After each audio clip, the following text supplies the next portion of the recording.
How to crush your inner marketing demons fast. Hey there, and welcome back to another episode of Sensei Sarah's Incredible Insights. I'm your host, Sensei Sarah, and in today's episode, we're going to talk about the hidden demons that most of us have experienced when it comes to marketing ourselves and our services, but nobody wants to seem to want to talk about it. So, what do I mean by marketing demons? Well, they're those hidden fears that are constantly lurking in the back of our minds.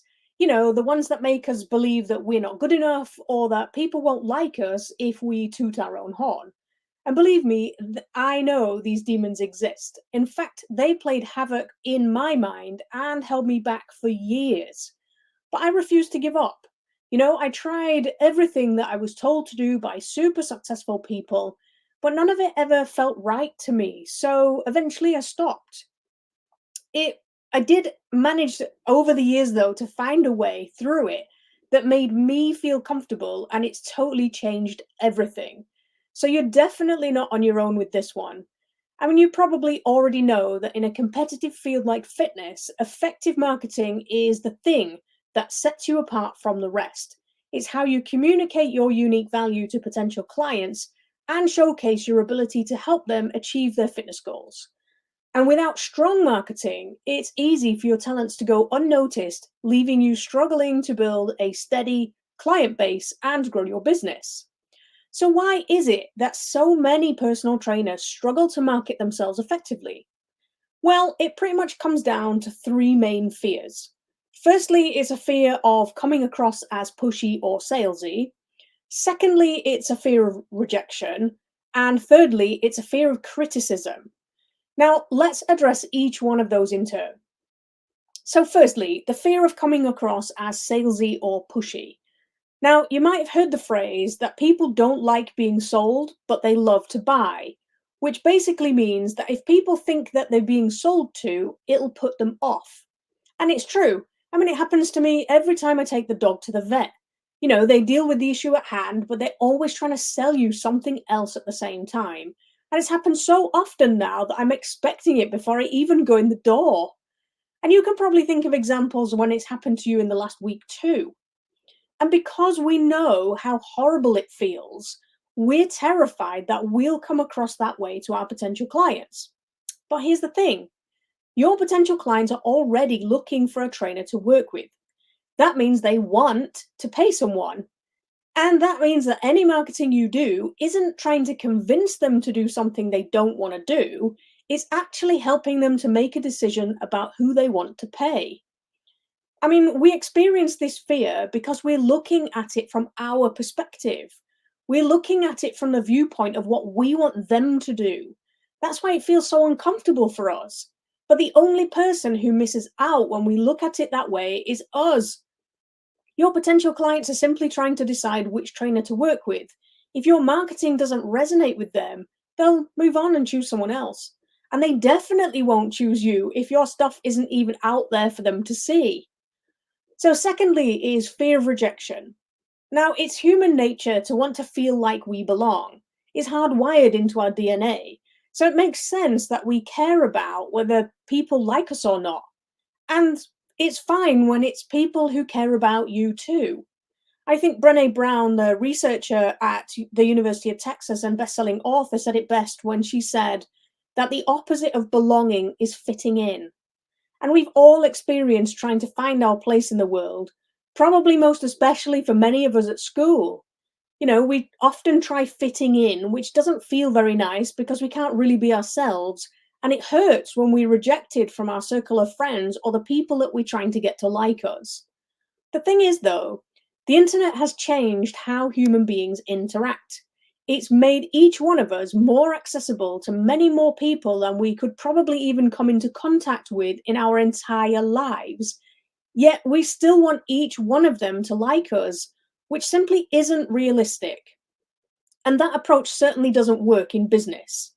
I mean, I remember working with a lady a few years ago who enjoyed getting people on a free Zoom call to see if they were a good fit for her business before she'd work with them. You know, like a free consultation is nothing new, but she was struggling to see that she was spending most of her time talking to people that were not a good fit for her. So I asked if it would be better to speak to people she already knew were a good fit on every call, rather than wasting time trying to convince people to work with her. And when she looked at it that way, things started to improve for her. Now, we've already mentioned that your marketing is helping potential clients to decide whether they want to work specifically with you or not. And sometimes the answer is going to be no, and that's fine. You're never going to please everyone. But isn't it better to let those people decide for themselves before you have to deal with them? And that's what good marketing does for you. It helps people make a decision about you one way or the other. Now, Stephen Bartlett, in his book Diary of a CEO, says that you have to piss people off. He states that 10% of people will love you, 10% will hate you, and 80% won't care either way.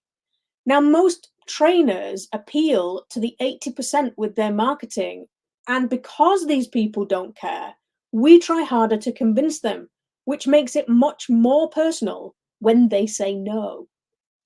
So, number 3 is fear of criticism.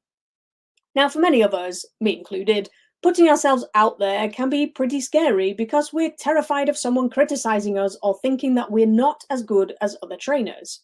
But here's the thing. Some people are only ever happy when they're tearing other people down. You only have to look at the toxic culture of some social media platforms these days to see that in full effect.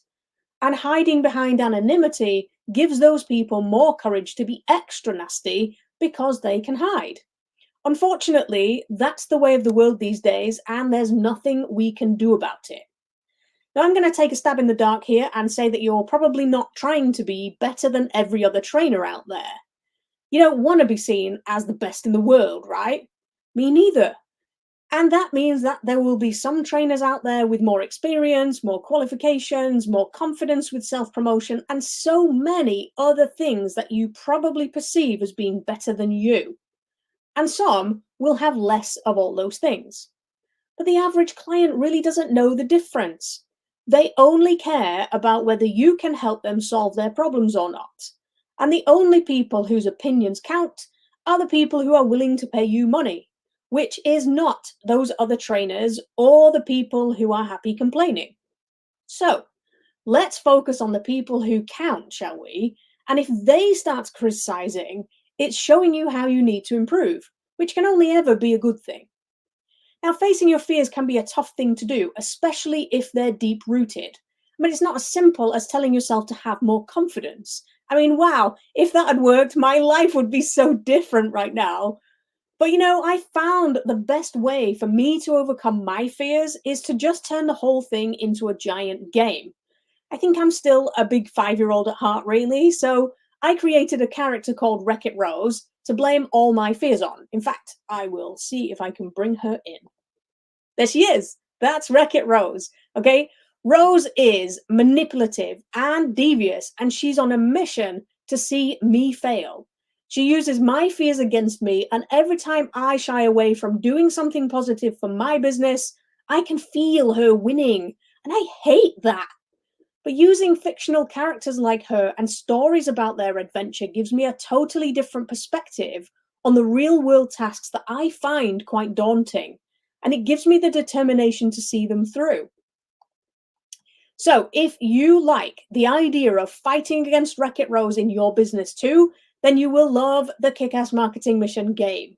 We dive deep into a fictional world where you play against Wreck-It Rose to turn your marketing trepidation into triumph and achieve amazing real-world results in your business.